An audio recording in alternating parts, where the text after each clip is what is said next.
રાધિકા આપણે જ મૂળાક્ષર પણ વચ્ચે નહીં પહેલો જ થી શરૂ થતો હોય ને બેટા એવો એક શબ્દ બોલીશું બોલો તો ભાઈ સરસ સરસ ભાઈ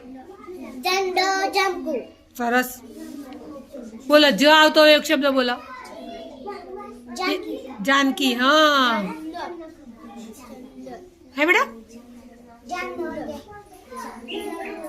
जलेबी सरस जामनगर वेरी गुड नવો शब्द आयो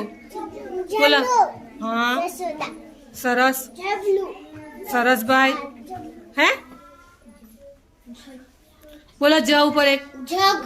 सरस जम जम जानकी हाँ जूनागढ़ जासूद जासूद जग सरस जग तो जरूरी सरस भाई जन्मू जूनागढ़ जामनगर जासूद जम्मू सरस वेरी गुड जेम्स आई खावानी